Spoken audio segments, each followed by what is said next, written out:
Dear learners, আসসালামু আলাইকুম। আজকে আমরা ট্যাগ কোশ্চেনের 5টি কনফিউশন রুলস নিয়ে আলোচনা করব। যে ট্যাগ কোশ্চেনগুলো স্টুডেন্টরা মনে করে যে তারা পারবে, কিন্তু ট্যাগ কোশ্চেনটা ভুল হয়ে যায়, অথবা তারা কনফিউশনে পড়ে যায় যে সাবজেক্ট এটা দিব নাকি ওইটা দিব, বা ট্যাগ কোশ্চেন কোন অংশের করব, এই অংশের ট্যাগ কোশ্চেন করব নাকি এই অংশের ট্যাগ কোশ্চেন করব।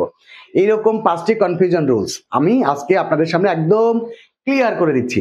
আজকের আলোচনার বিষয় থাকবে হচ্ছে কোনো একটা সেন্টেন্স যদি as well as, with, along with, together with, and not, in addition to, including, accompanied by বা with দিয়ে যদি কোনো সেন্টেন্সের দুটো সাবজেক্ট যুক্ত থাকে তাহলে তার ট্যাগ কোশ্চেন কি করবেন। এছাড়া not only dot dot but also, other dot dot or, another dot dot not, weather dot dot or দিয়ে যদি কোনো সেন্টেন্সের মধ্যে এগুলো থাকে তাহলে তার ট্যাগ কোশ্চেন কি করবেন। এছাড়া কম্পাউন্ড সেন্টেন্সের ট্যাগ কোশ্চেন কি হবে এবং কিভাবে আপনি চিনবেন যেটা কম্পাউন্ড সেন্টেন্স, কমপ্লেক্স সেন্টেন্সের ট্যাগ কোশ্চেন কি হবে এবং কিভাবে চিনবেন যেটা কমপ্লেক্স সেন্টেন্স। এছাড়া কমন নাউন যদি কখনো অ্যাবস্ট্রাক্ট নাউন হিসেবে কাজ করে, আমি কথাটা আবার বলি, কমন নাউন যদি কখনো অ্যাবস্ট্রাক্ট নাউন হিসেবে কাজ করে তখন তার ট্যাগ কোশ্চেন কি হবে। এই 5টি বিষয় নিয়ে আজকে আমি আপনাদের সামনে আলোচনা করব এবং ব্যাপারগুলো একদম ক্লিয়ার করে দিচ্ছি। ওকে, তো প্রথমত খেয়াল করেন, কোনো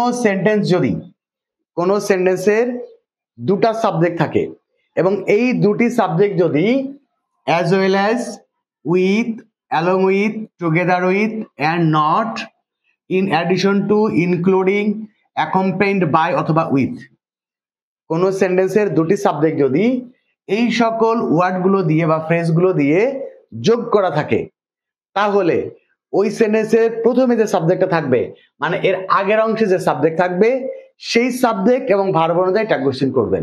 উদাহরণটা দিচ্ছি দেখেন। ধরেন আমরা বললাম হি as well his sister, he as well as his sister will go to Dhaka. খেয়াল করেন, এখন এইটা ট্যাগ কোশ্চেন হলে কি হবে দেখেন, এখানে সাবজেক্ট একটা হচ্ছে হি, বুঝে নিলাম এটা হি, আর একটা হচ্ছে হিজ সিস্টারের প্রোনাউন তো শি। তাহলে এই সেন্টেন্সের ট্যাগ কোশ্চেন, ধরেন আমরা উইল আছে আমরা ওন করে দিলাম, এটা সমস্যা না। সমস্যাটা সাবজেক্ট কি নেবেন, হি নেবেন নাকি শি নেবেন, কারণ হিজ সিস্টার এর প্রোনাউন হচ্ছে শি। এখন কোনটা নেবেন, হি নেবেন নাকি শি নেবেন, নাকি দুটা মিলে দে করবেন। অ্যাজ ওয়েল অ্যাজ মানে হচ্ছে এবং, অ্যাজ ওয়েল অ্যাজ মানে কি এবং। তাহলে এখন হি এবং শি এই দুটা মিলে কি দে করবেন, কি করবেন, একটা কনফিউশনের ব্যাপার। তো আমি আপনাদেরকে একদম ক্লিয়ার করে দিই, যখন দেখবেন এইগুলা দিয়ে দুটা সাবজেক্ট যোগ করা আছে তখন প্রথম যে সাবজেক্টটা থাকবে এই সাবজেক্টটাই হবে ট্যাগ কোশ্চেনের সাবজেক্ট, অর্থাৎ ট্যাগ কোশ্চেনটা হবে হচ্ছে ওন হি। নোট মনে থাকবে, দেও হবে না আবার শিও হবে না, হবে হচ্ছে প্রথম সাবজেক্টটা, এইটাই হবে ট্যাগ কোশ্চেনের সাবজেক্ট। ক্লিয়ার? আচ্ছা, এবার আসেন, আর যদি 2 নাম্বারটা, কোন দুটা সাবজেক্ট যদি not only dot dot but also, either dot dot or, neither dot dot not এবং হুইদার ডট ডট অর থাকে তাহলে এদের পরে দ্বিতীয় যে সাবজেক্টটা থাকবে সেই সাবজেক্ট অনুযায়ী এবং ভার্ব অনুযায়ী ট্যাগ কোশ্চেন করতে হবে। দ্বিতীয় সাবজেক্টটা কিরকম দেখেন, যদি বলি not only he but also his sister will go to Dhaka. দেখেন দুইটা সেন্টেন্স প্রায় দেখতে প্রায় একই রকম, কাছাকাছি। যখন দেখবেন উপরেরটা তখন কি করবেন, প্রথম সাবজেক্টটা হবে ট্যাগ কোশ্চেনের সাবজেক্ট।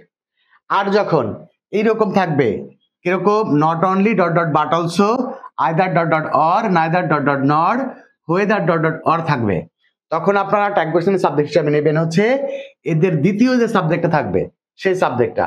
তাহলে এখানে সাবজেক্ট হচ্ছে প্রথম সাবজেক্ট এইটা আর দ্বিতীয় সাবজেক্ট এইটা, তাহলে এইটার ট্যাগ কোশ্চেন হবে হচ্ছে উইল আছে কি করবেন, ওন্ট, উইল আছে ওন্ট, আর হিজ সিস্টারের প্রোনাউন হচ্ছে শি।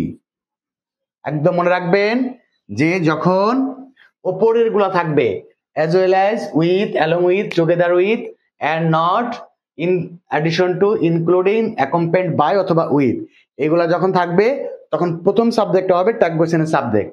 আর যখন not only dot dot but also থাকবে, আদার ডট ডট অর থাকবে, নাদার ডট ডট নট থাকবে অথবা হুয়েদার ডট ডট অর থাকবে, তখন দ্বিতীয় সাবজেক্ট হবে ট্যাগ কোশ্চেনের সাবজেক্ট। তাহলে আজকের পর থেকে নো কনফিউশন, উপরে এটা থাকলে প্রথম সাবজেক্ট, নিচেটা থাকলে দ্বিতীয় সাবজেক্ট। ওকে, এবার আসেন নেক্সট কথা, সেটা হচ্ছে কম্পাউন্ড সেন্টেন্স। যদি কখনো দেখেন পরীক্ষাতে কম্পাউন্ড সেন্টেন্সের ট্যাগ কোশ্চেন করতে বলা হয়েছে, এরকম ওয়েট করেন, যদি কখনো দেখেন কোন একটা সেন্টেন্সের মধ্যে দুইটা ক্লজ আছে এবং এই দুইটা ক্লজ এন্ড, বাট এবং অর দিয়ে যুক্ত করা হয়েছে, তাহলে বুঝবেন এটা হচ্ছে কম্পাউন্ড সেন্টেন্স। সেখানে দুইটা সাবজেক্ট থাকবে এবং দুইটা ভার্ব থাকবে, এবং দুইটা সেন্টেন্সের মাঝখানে বা দুইটা ক্লজের মাঝখানে কি থাকবে, এন্ড থাকবে, বাট থাকবে অথবা অর থাকবে। যদি এই তিনটা জিনিস থাকে তাহলে নিশ্চিত বুঝে নেবেন ওটা একটা কম্পাউন্ড সেন্টেন্স। এখন আমি একটা উদাহরণ দিই, দেখেন, ধরেন আমরা বললাম he has passed in the exam and his sister has failed এটা ট্যাগ কোশ্চেন একটা। আরেকটা দেখেন, সেটা হচ্ছে he works hard and he succeeds in life। খেয়াল করেন, এটা ট্যাগ কোশ্চেন।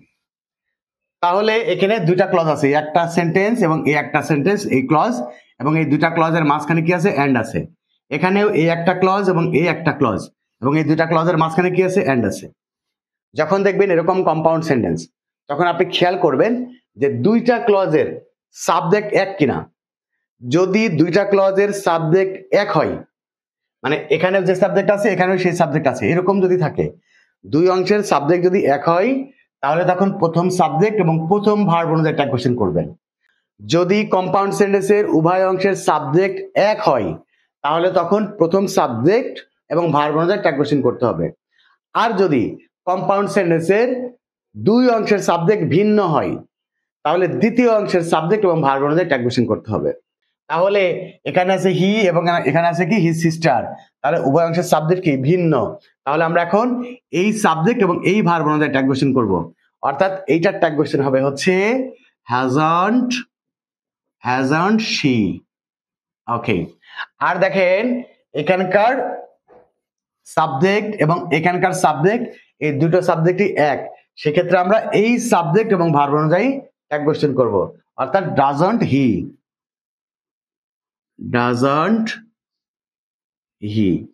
আর আপনারা যারা ট্যাগ কোশ্চেন কিভাবে করতে হয়, ট্যাগ কোশ্চেনের মৌলিক নীতিগুলো জানেন না, মানে ট্যাগ কোশ্চেনের মূল নিয়মই আপনি ঠিক মতন জানেন না, তাদের জন্য বলি, আমি এই ভিডিওর ডেসক্রিপশন বক্স এবং আই বাটনে ট্যাগ কোশ্চেনের মূল লেকচারের ভিডিওটি দিয়ে দিচ্ছি।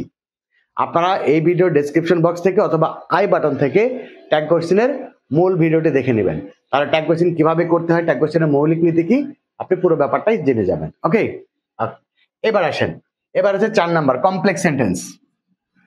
যদি কখনো দেখেন এন্ড, বাট, অর এইগুলা বাদ দিয়ে অন্য কোনো কনজাংশন দিয়ে দুইটা ক্লজকে একসাথে যোগ করা হয়েছে, তাহলে বুঝবেন সেটা হচ্ছে কমপ্লেক্স সেন্টেন্স। কি বুঝলেন? যখন দেখবেন এন্ড, বাট এবং অর ছাড়া অন্য কোনো কনজাংশন দিয়ে দুইটা ক্লজকে যোগ করা হয়েছে, তখন বুঝবেন এটা একটা কি সেন্টেন্স, কমপ্লেক্স সেন্টেন্স। এবং এই কমপ্লেক্স সেন্টেন্সের কিভাবে ট্যাগ কোশ্চেন করতে হয় ভালো করে বুঝে নেন। আগে আমি কমপ্লেক্স সেন্টেন্স লিখি।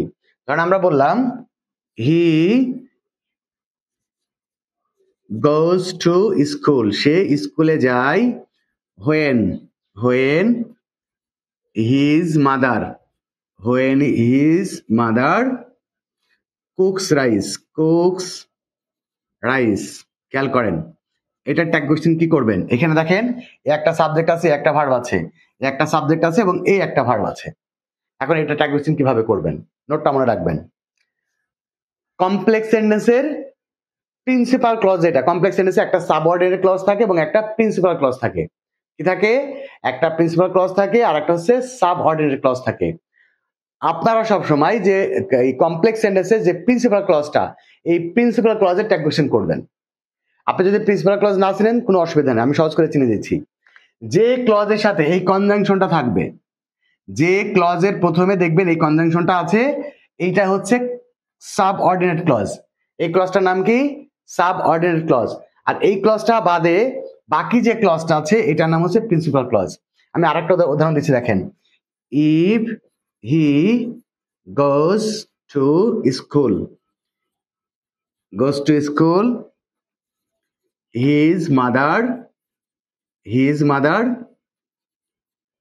gives him money। খেয়াল করেন, তাহলে এইখানে এটা কমপ্লেক্স সেন্টেন্স। এখন আপনারা নিশ্চয়ই বুঝে ফেলেছেন যে এর মধ্যে সাবঅর্ডিনেট ক্লজ কোনটা আর প্রিন্সিপাল ক্লজ কোনটা। দেখেন এই ক্লজের শুরুতে একটা কনজাংশন আছে, তার মানে এই ক্লজটার নাম হচ্ছে সাবঅর্ডিনেট ক্লজ, আর এই ক্লজটার নাম হচ্ছে প্রিন্সিপাল ক্লজ। ওকে, তাহলে আমরা কমপ্লেক্স সেন্টেন্সের সবসময় প্রিন্সিপাল ক্লজের ট্যাগ কোয়েশ্চেন করব। তাহলে এই নিজের সেন্টেন্সের ট্যাগ কোয়েশ্চেন করব হচ্ছে এই ক্লজটার। তাহলে এখানে কি আছে? ভার্বের সাথে এর যোগ আছে, অর্থাৎ ডাজন্ট। কি হবে? ডাজন্ট। আর সাবজেক্ট হচ্ছে হিজ মাদার, সেক্ষেত্রে হচ্ছে শি। এটা ট্যাগ কোয়েশ্চেন হবে যে ডাজন্ট শি। আর এইটার প্রিন্সিপাল ক্লজ হচ্ছে এইটা, সুতরাং এটার ট্যাগ কোয়েশ্চেন হবে এই ভার্ব এবং এই সাবজেক্ট অনুযায়ী, অর্থাৎ হবে হচ্ছে ডাজন্ট হি। বুঝতে পেরেছেন? তাহলে মনে রাখবেন কমপ্লেক্স সেন্টেন্সের প্রিন্সিপাল ক্লজ এবং সাবঅর্ডিনেট ক্লজের মধ্যে প্রিন্সিপাল ক্লজ অনুযায়ী তার ট্যাগ কোয়েশ্চেন করতে হবে। ওকে, এইবার এই সাথে সাথে আপনাদেরকে একটা জিনিস মনে রাখতে হবে, সেটা হচ্ছে দ্যাট যুক্ত কমপ্লেক্স সেন্টেন্স। কি যুক্ত? দ্যাট যুক্ত। যদি কোনো সেন্টেন্সে দেখেন যে hope that, think that, believe that এগুলো আছে, অর্থাৎ I believe that, I believe that he is honest, I believe that he is honest. অথবা I think that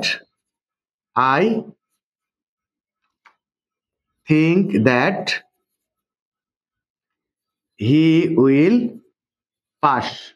যদি দেখেন কোন একটা সেন্টেন্সের মধ্যে বিলিভ, থিঙ্ক অথবা হোপ এইগুলা থাকে এবং এরপরে অনেক সময় দ্যাট থাকে অথবা থাকে না, দ্যাটটা অনেক সময় দেওয়া থাকে এবং দ্যাটটা অনেক সময় উজ্জ্ব থাকে, যদি এগুলা কি কমপ্লেক্স সেন্টেন্স, এগুলা কমপ্লেক্স সেন্টেন্স হওয়া সত্ত্বেও এগুলাকে এই অংশের মানে দ্যাটের পরে যে অংশটা থাকবে সাবঅর্ডিনেট ক্লজ, এই ক্লজটা ট্যাগ কোয়েশ্চেন করতে হবে।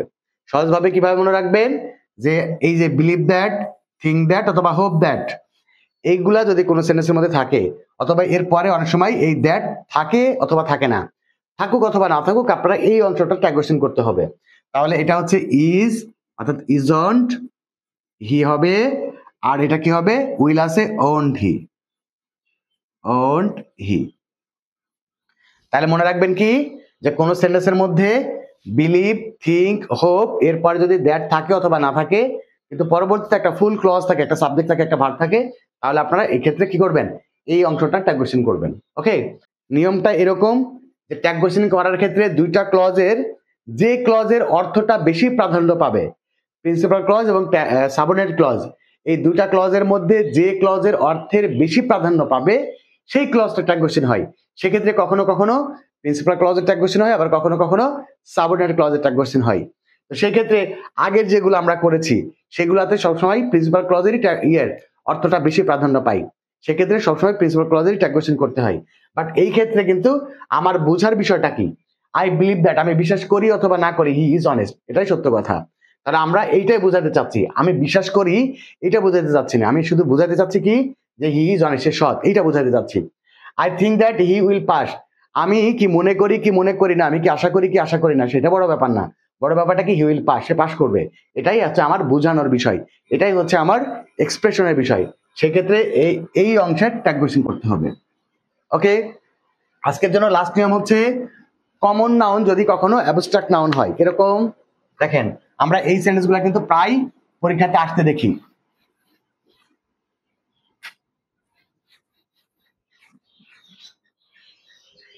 যেমন দেখেন আমরা এরকম সেন্টেন্স দেখতে পাই, দি সাবজেক্ট হিসাবে দি মাদার, কি লেখা থাকে? The mother, the father, the sister. এরকম যখন দেখবেন যে এই নাউনটা, এই যে কমন নাউন, এই কমন নাউনের আগে যদি কখনো দেখেন দি যোগ করা হয়েছে, ওকে, তাহলে এগুলা আর তখন কমন নাউন থাকে না, এগুলা তখন অ্যাবস্ট্রাক্ট নাউন হয়ে যায়। এই যে দি মাদার মানে আছে মাতৃত্ব, দি ফাদার মানে কি? পিতৃত্ব। এরকম মাতৃত্ব, পিতৃত্ব, ভ্রাতৃত্ব বোঝাই। ওকে, যেমন দেখেন the father rose in him, এর মানে হচ্ছে তার মধ্যে পিতৃত্ব জেগে উঠলো। তাহলে এইটা ট্যাগ কোশ্চেন কি করবেন, যখন দেখবেন the father, the mother, the brother, the sister এরকম থাকবে, তখন আপনারা ভার্বটার ঠিক নর্মালি যে নিয়ম সেই নিয়ম অনুযায়ী ট্যাগ কোশ্চেন করবেন। অর্থাৎ এটা ভার্বের পাস্ট ফর্ম, এই জন্য হবে ডিডন্ট। আর এদের প্রোনাউন সবসময় কি করবেন, ইট করবেন। কি করবেন, ইট। তাহলে the father, the mother, the brother, the sister, এদের প্রোনাউন হবে হচ্ছে ইট। এই শেষ। বুঝতে পেরেছেন? তাহলে এই হচ্ছে ট্যাগ কোশ্চেনের 5টি কনফিউশন নিয়ম, যেগুলা ম্যাক্সিমাম স্টুডেন্টরা পরীক্ষাতে ভুল করে থাকে এবং তারা দ্বিধাদ্বন্দ্বে ভোগে, কনফিউশনে ভোগে যে সাবজেক্ট কোনটা দিব, এটা দিব নাকি ওটা দেবো, সাবজেক্ট কি হবে, হি হবে, সি হবে নাকি দে হবে, এরকম নিয়ে সমস্যা থাকে। আজকের পর থেকে ইনশাল্লাহ এই ভিডিওটা যারা দেখলেন তাদের আর সমস্যা আর থাকছে না। তো আজকের এই ক্লাসটি কেমন লাগলো সেটা অবশ্যই কমেন্টস করে জানাবেন, আর আপনাদের কোন টপিক নিয়ে ভিডিও লাগবে সেটাও কমেন্টস করে জানাবেন। ওকে, আর আপনি যদি আমার চ্যানেলটিকে সাবস্ক্রাইব না করে থাকেন তো অবশ্যই চ্যানেলটিকে সাবস্ক্রাইব করে দিবেন।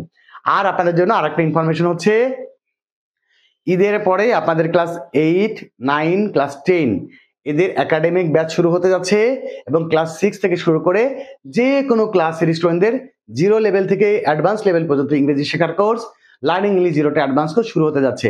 আপনি যদি ভর্তি হতে চান তাহলে স্ক্রিনে দেওয়া নাম্বারে এখনই যোগাযোগ করুন, কারণ আসন সংখ্যা হচ্ছে সীমিত। আসন শেষ হয়ে যাওয়ার আগেই আপনার সিটটি কনফার্ম করুন ইংরেজিতে পরীক্ষাতে ভালো রেজাল্ট করার জন্য এবং ইংরেজি 0 লেভেল থেকে অ্যাডভান্স লেভেল পর্যন্ত শেখার জন্য এবং ইংরেজিতে কথা বলার জন্য, ফ্রি হ্যান্ড রাইটিং করার জন্য। আজকে বিদায় নিচ্ছি, দেখা হবে পরবর্তী ক্লাসে। সে পর্যন্ত সবাই ভালো থাকবেন, সুস্থ থাকবেন। আল্লাহ হাফেজ।